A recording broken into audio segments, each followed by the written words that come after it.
Hey everyone, welcome back to Invert Age. My name is Keith Blondin.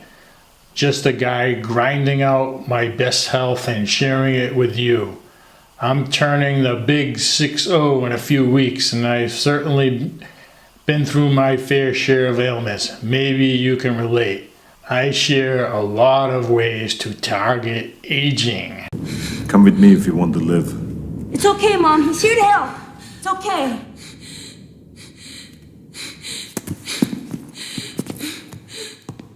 Now on to today's subject. If you're someone who's struggling with hunger pains while fasting or trying to avoid overeating, today's video is for you. I'll explain why resisting these cravings can actually benefit you in the long term. We'll be going over how to naturally fight those hunger cravings, and for some of you, how to avoid the need for GLP-1 drugs.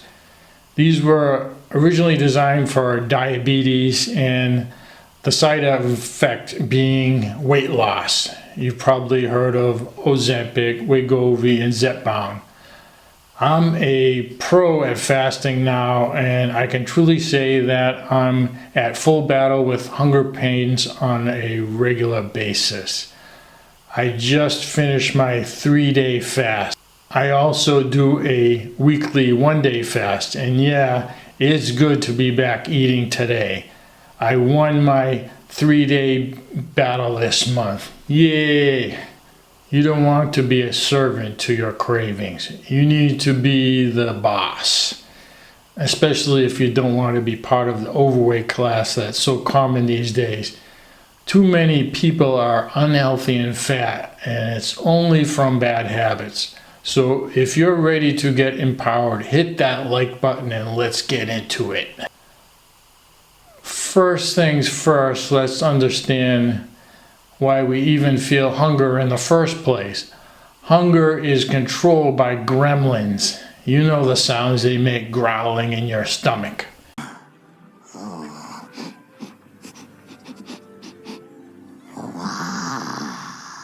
Yum, yum.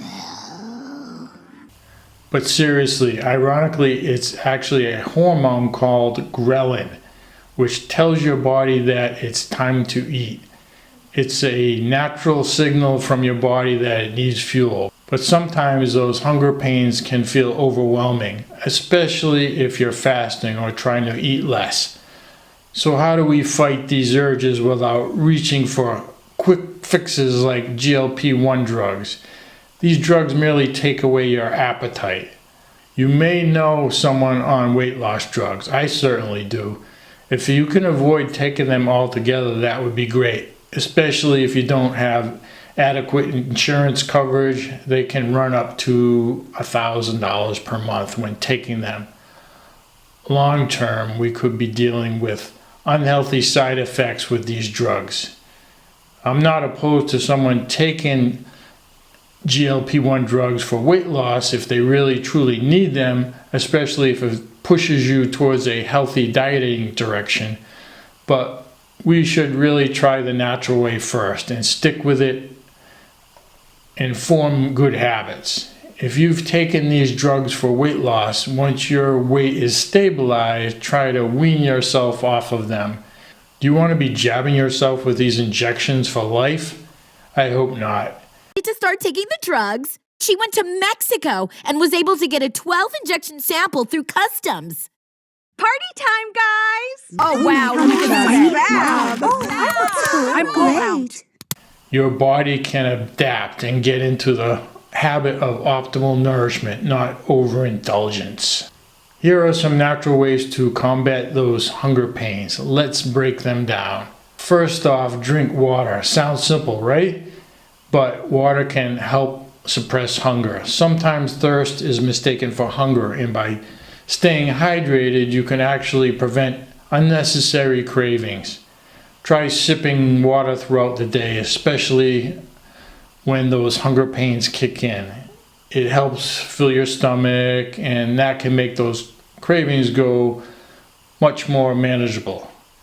I just finished my monthly 3-day fast, and I do drink a decent amount of filtered water during that time. Because it's an extended fast, I put some Himalayan salt in my water to help keep my electrolytes stable. I also add a splash of lime juice because water alone for a few days can get pretty bland.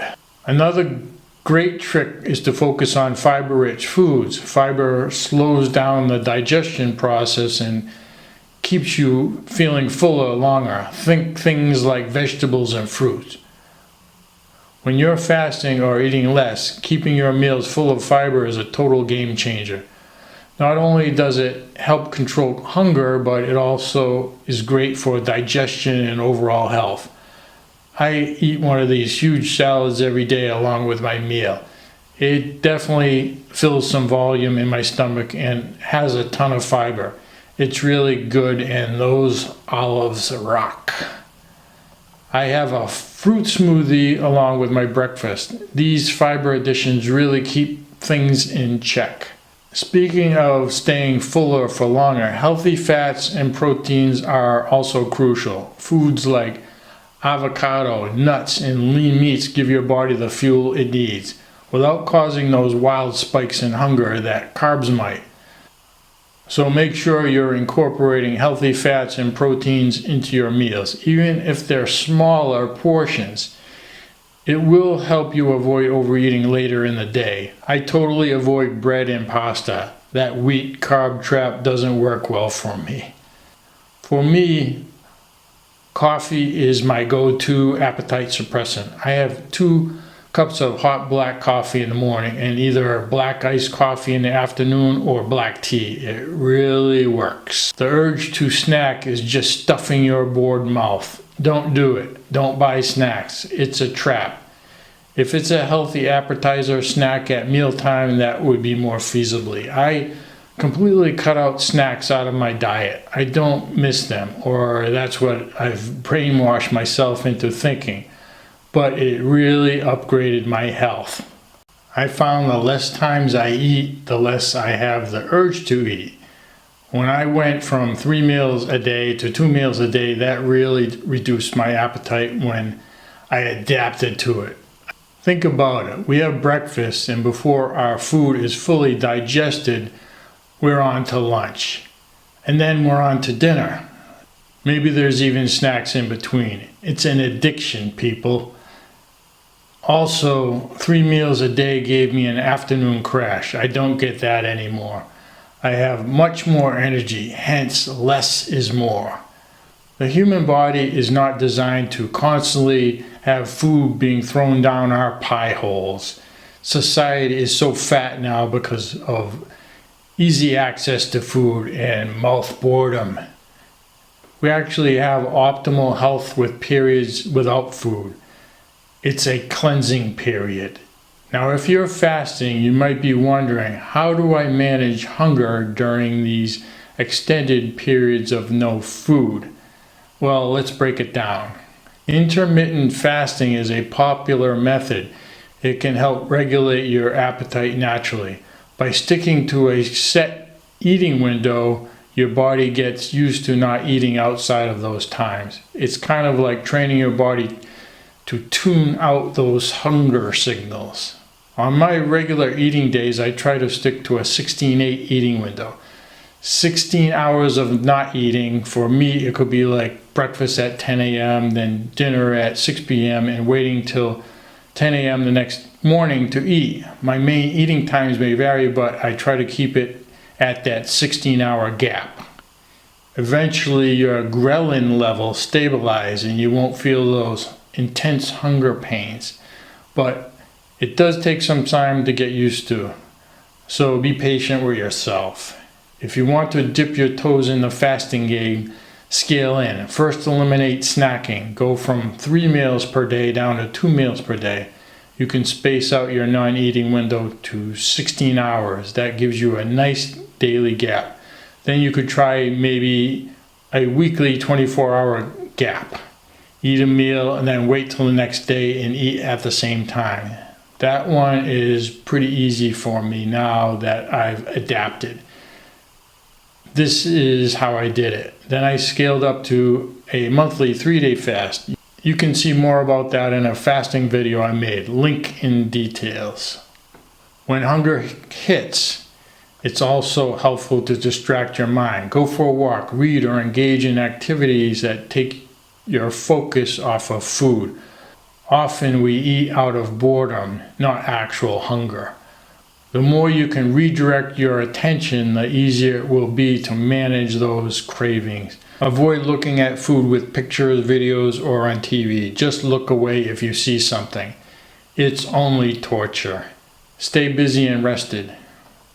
Don't underestimate the power of sleep. If you're not getting enough rest, your hunger hormones are going to go haywire, and you're going to be much more likely to give in to cravings.